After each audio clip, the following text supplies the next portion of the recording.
Entre 1902 e 1904, com a inauguração neste último ano, a cidade do Porto via nascer aqui na zona da Lapa um novo e grandioso hospital. O Hospital da Irmandade da Lapa. Concretizava-se assim um velho sonho desta Irmandade, fundada já no século XVIII. Um sonho, um desejo ambicioso e dispendioso e que só se torna possível na sequência de uma enorme doação a 17 de agosto de 1901, pouco tempo antes, portanto. A doação de uma cidadã de origem brasileira, mas que há já muitos anos se encontrava radicada na cidade do Porto, Luzia Bruce. Mas, curiosamente, bem no topo do hospital, não é a sua imagem que podemos observar.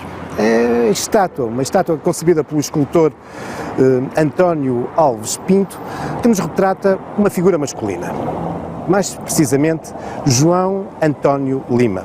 João António Lima havia sido o companheiro de Luzia Bruce. O companheiro, sim, porque nunca haviam sido casados. No entanto, viveram uma longa história de amor, que acabou por marcar a cidade do Porto, não só neste hospital, mas em muitas outras obras que iremos conhecer. Mas, afinal, quem foram João Lima e Luzia Bruce? Vamos procurar a resposta na Irmandade da Lapa.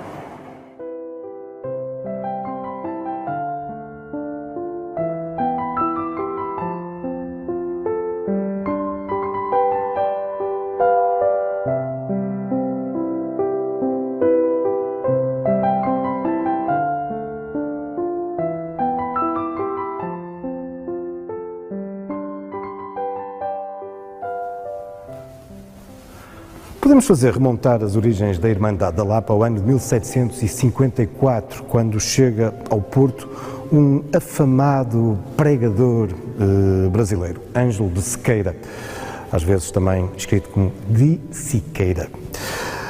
É um homem que é também um enorme devoto a Nossa Senhora da Lapa. Aliás, no Brasil, ele tinha sido já responsável pela criação de alguns santuários dedicados a esta expressão mariana. Um homem de grandes dotes oratórios. Quando chega à cidade do Porto, diz a tradição, coincidindo com uma enorme tempestade que se havia abatido sobre o Porto, e na sequência da sua homilia, a tempestade miraculosamente desaparece. Ora, torna-se mais forte a vontade por parte dos habitantes da cidade em dedicarem um espaço, um lugar de culto a Nossa Senhora da Lapa. E o local escolhido será o Monte de Germalde, que nós hoje conhecemos como a Lapa, então nos arrabaldes da cidade. É aqui que surge então uma pequena capela e a Irmandade, que, no entanto, face ao sucesso do culto a Nossa Senhora da Lapa, muito rapidamente vai avançar com a construção de um templo muito mais ambicioso, este que nós hoje conhecemos.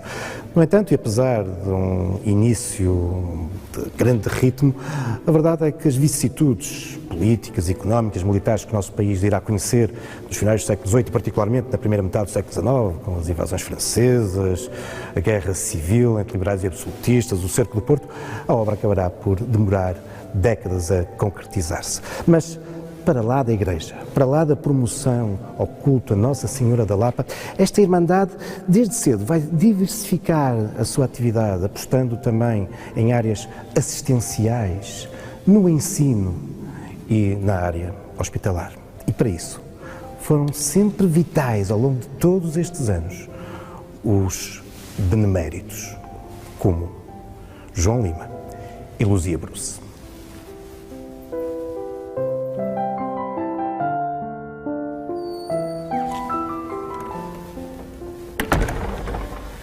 A importância histórica, o legado de João Lima é de tal forma relevante que o seu quadro que recorda este benemérito, não se encontra, como tantos outros, na Galeria dos Benfeitores, mas em pleno Salão Nobre da Irmandade da Lapa. João António de Lima nasceu em Lisboa em 1823. Ainda relativamente jovem, emigra para o Brasil na companhia da sua esposa. Aí vai tornar-se um homem de grandes cabedais, fruto da sua atividade empresarial na produção e na comercialização de produtos agrícolas. Mas, entretanto, antes ainda de constituir a sua fortuna, separa-se da sua esposa, torna-se desquitado. Mas, pouco depois, irá conhecer uma jovem adolescente, na altura com 16, 17 anos, por quem se apaixona e com quem irá partilhar a sua vida durante as décadas seguintes. Os dois virão para Portugal, estabelecendo-se aqui na cidade do Porto, que de diferentes modos irão marcar. João Lima morre a 18 de agosto de 1891, mas durante os anos seguintes, a sua companheira de vida irá perpetuar a sua figura e o seu legado.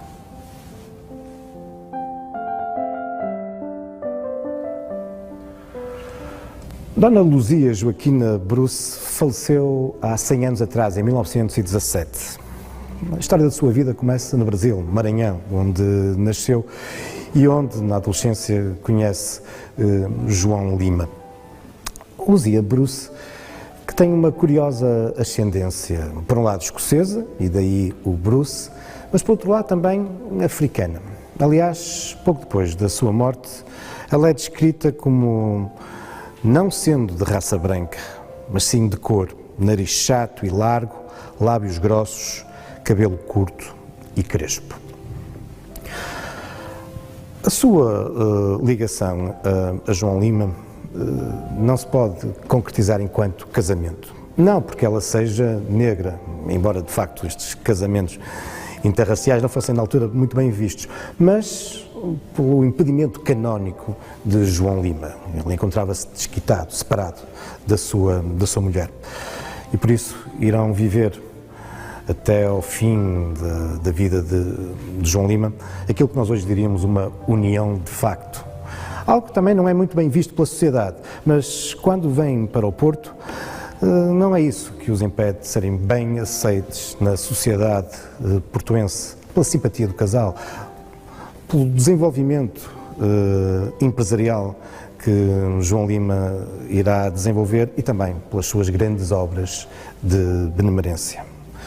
Quando João Lima morre em 1891, toda a sua fortuna, obtida já depois de ter separado da mulher, é doada como herdeira universal a Luzia Bruce, que irá, como há pouco vos dizia, perpetuar a memória do seu companheiro em muitas obras, como esta aqui, do Hospital da Lapa. Mas, apesar de ter sido conhecida como a Baronesa da Lapa, Luzia e João Lima estão muito ligados a uma outra área da cidade, a Rua de Costa Cabral.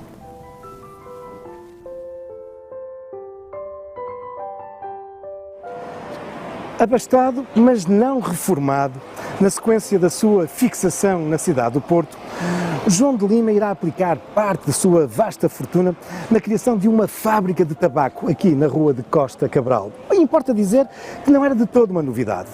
Há já muito tempo que o Porto tinha uma tradição de produção manufatureira de tabaco de grande qualidade. Mas aqui na Rua de Costa Cabral, João de Lima vai edificar uma ampla, monumental fábrica que sabemos que em 1880 envolvia perto de 900 operários que tinham também, segundo a tradição, uma belíssima relação com o seu patrão.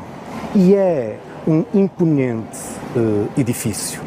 A Lealdade, assim se chamava esta fábrica, com alguns pormenores arquitetónicos muito interessantes, nomeadamente esta marquise, esta claraboia, utilizando essa engenharia e arquitetura do ferro e do vidro, então em moda. E bem lá no alto, uma enorme estátua granítica, uma figura feminina que evoca a própria lealdade, alguém que oferece o seu coração e que não esconde o seu rosto através de máscaras.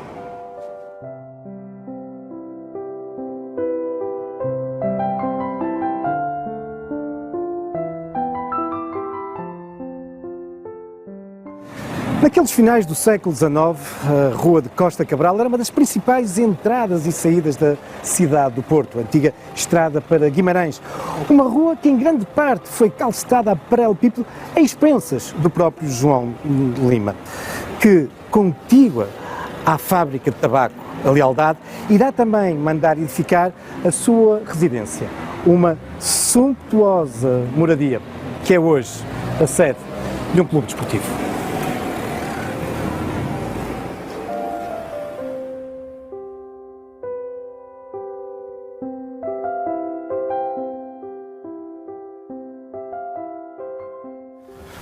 Cem anos após o falecimento de Luzia Bruce, a residência do casal continua a manter muitas das características dos edifícios dos brasileiros de torna-viagem que nos finais do século XIX irão caracterizar a cidade do Porto e a região. Edifícios sumptuosos que demonstram o poder financeiro destes homens enriquecidos que regressam à pátria. Edifícios que, como aqui, se multiplicam em salões, uma clara representação social. Podemos imaginar aqui o casal recebendo os seus amigos e os convidados, e de como estes ficavam admirados com os cuidados decorativos, por exemplo, no trabalho das madeiras, das portas, ou nos estuques, como nesta magnífica sala, associada também a uma claraboia. Os estuques que aqui nesta residência se vão multiplicando noutras salas. E não posso deixar de chamar a vossa atenção para o trabalho primoroso dos estuques neste local, porque além de motivos correntes, decorativos nesta técnica de decoração, nós aqui temos um motivo muito curioso e raro. Um comboio, uma locomotiva a vapor. Hoje pode-nos parecer algo tradicional, mas na época este comboio estava aqui a demonstrar o progresso, a modernidade, um veículo movido a vapor. Tinha a ver também com esta revolução das comunicações e dos transportes que estava então a ocorrer no nosso país. Salas belíssimas e que nos nossos dias estão ocupadas com um espaço de memória, de identidade, daquela que é já uma histórica e centenária instituição desportiva da cidade, o Académico Futebol Clube. É uma instituição que foi oficialmente fundada a 15 de setembro de 1911. Oficialmente, porque na prática ela resulta de um conjunto de jovens que se vinham já reunindo para a prática desportiva, nomeadamente do futebol. E porque na sua maior parte eram estudantes, nomeadamente do então Liceu Alexandre Herculano, daí esta designação do Académico. Nos primeiros anos irão utilizar como parques desportivos, como sede, instalações provisórias, mas em meados da década de 20 vão com efeito instalar-se aqui na Rua Costa Cabral, aproveitando estes antigos domínios do casal Lima. Uma instituição que, apesar de ter futebol na sua designação, desde muito cedo se vai caracterizar por ser muito eclética, garantindo a prática de diversas modalidades. O atletismo, o ciclismo, o rugby, o hóquei em campo, o hóquei em patins, a ginástica. E marcante, muitas vezes, no panorama nacional, por este clube, passaram grandes nomes, por exemplo, do ciclismo, como o Ribeiro da Silva, que na década de 50 tem imensas vitórias, incluindo em 2 voltas de Portugal. O Académico contribuirá várias vezes com atletas de diferentes disciplinas, incluindo a ginástica e o atletismo, para as seleções portuguesas que participarão em Olimpíadas, da mesma forma que atletas do Académico estarão presentes noutras seleções de grandes competições internacionais, nomeadamente do hóquei em patins. O Académico, que tem uma longa história e uma grande ligação a este espaço do Lima, que não se limita apenas aqui, à sua sede.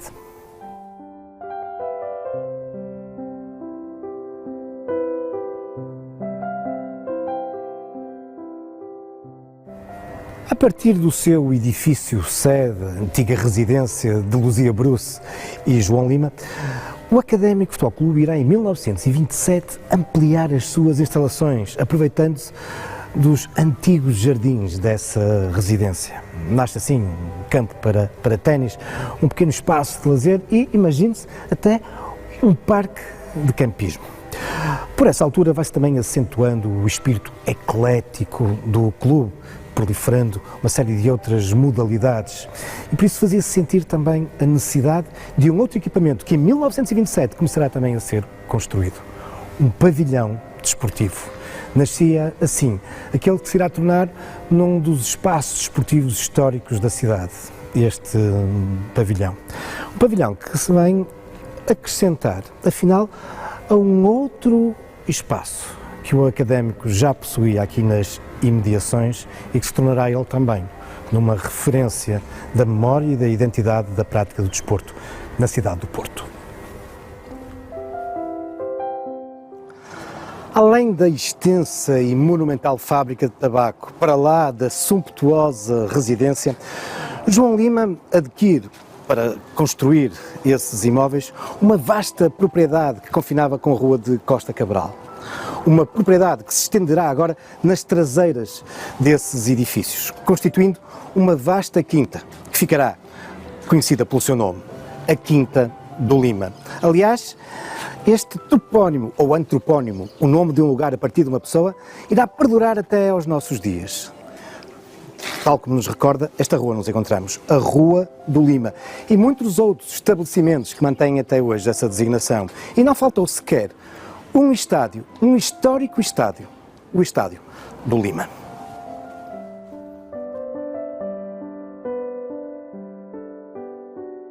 Na sequência do falecimento em 1917 de Luzia Bruce e da grande, gigantesca doação que ela faz à Santa Casa da Misericórdia do Porto, esta tenta muito rapidamente alugar a vasta Quinta do Lima. É uma oportunidade para o Académico Futebol Clube, que por essa altura andava à procura de um espaço para construir o seu estádio, para conseguir concretizar esse objetivo. As negociações prolongam-se muito rapidamente ao longo de 1923, com sucesso, e em 1924 o Académico inaugura o seu Estádio do Lima. Histórico. Durante os anos seguintes ele vai ser objeto de várias intervenções de qualificação. Em 1937 estamos perante aquele que é o melhor estádio do país. Apresentava duas pistas, uma em cinza para provas de atletismo e uma em cimento para provas de ciclismo, que era uma modalidade de referência do clube. Mas em 1937 o estádio apresenta uma outra importante característica. Era relevado. O primeiro estádio relevado no nosso país, e por isso não admira que tenha sido utilizado a partir daí várias vezes pela seleção nacional e também, a partir de determinada altura, a partir dos anos 40 e antes da construção do Estádio das Antas, o Futebol Clube do Porto vai obter a autorização do Académico para aqui fazer muitos dos seus jogos. Alguns tornaram-se em verdadeiras marcas históricas.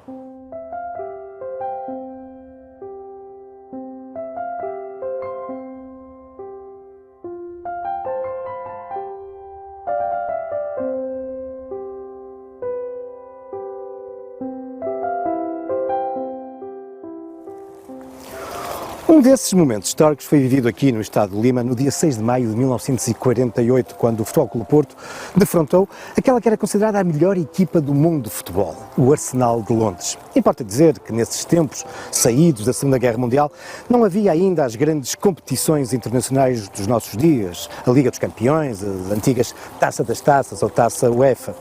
Mas, fruto de uma série de torneios internacionais, o Arsenal tinha obtido esse título. Ora, em 48 ele faz uma digressão internacional que passa por Portugal. Em Lisboa, o Arsenal defronta uma seleção constituída por jogadores da capital e vence naturalmente por 4-0.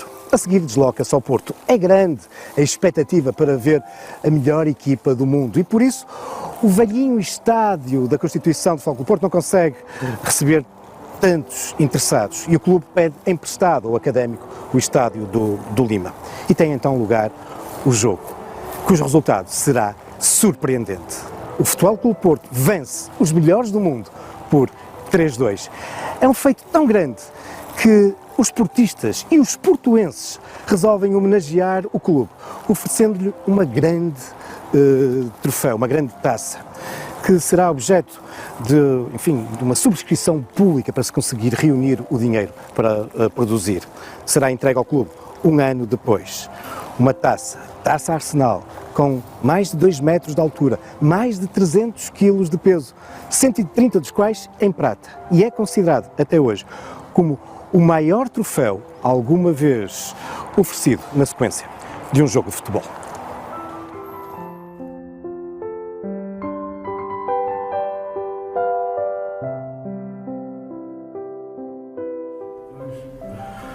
Há muito que desapareceu a Quinta do Lima e até o estádio encerrou também a sua atividade no final da década de 70 do século XX. Mas e a fábrica do tabaco? Que alberga ela hoje? Bom, é uma história muito curiosa. Desde 1982 que ela foi transformada naquilo que os seus atuais responsáveis chamam numa manufatura de fazer crescer, de educar crianças. Estamos perante um jardim de infância, uma creche, um estabelecimento de ensino do primeiro ciclo, OSMOP, Organização Social, Movimento Pontes Educativas. E é um espaço que seguramente Luzia Bruce e João Lima gostariam. Não só porque não tiveram filhos e netos e por isso os seus espaços nunca foram povoados por muitas crianças, mas, apesar de terem protegido algumas, mas por um outro motivo. É que estamos num espaço e num estabelecimento em muitos aspectos modulares, pioneiro e moderno, utilizando estratégias educativas em muitos aspectos pouco usuais. Ora, modernidade, pioneirismo foi algo que caracterizou a vida de João Lima e de Luzia Bruce.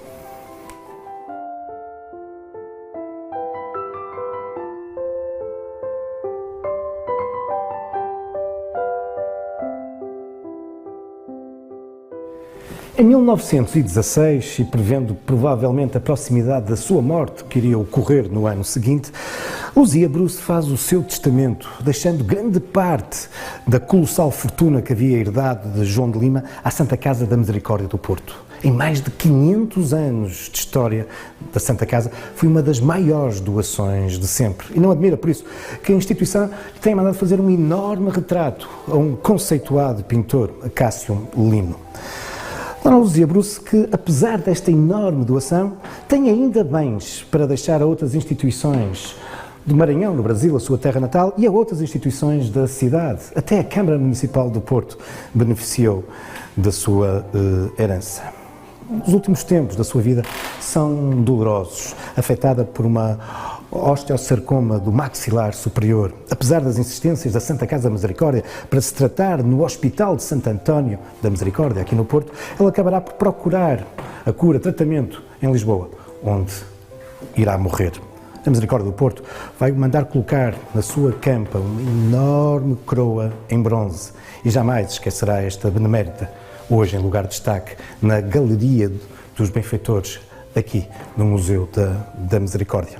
Mas há outros benfeitores desta instituição que marcaram a história da cidade, também a sua toponímia, como é o caso do Barão Nova Sintra.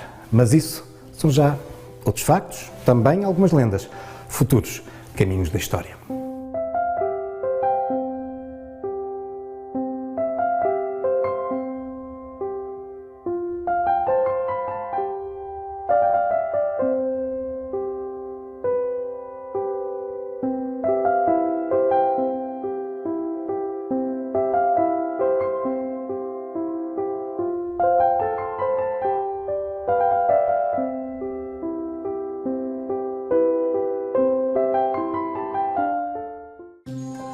Este programa foi patrocinado por World of Discoveries, Museu Interativo e Parque Temático.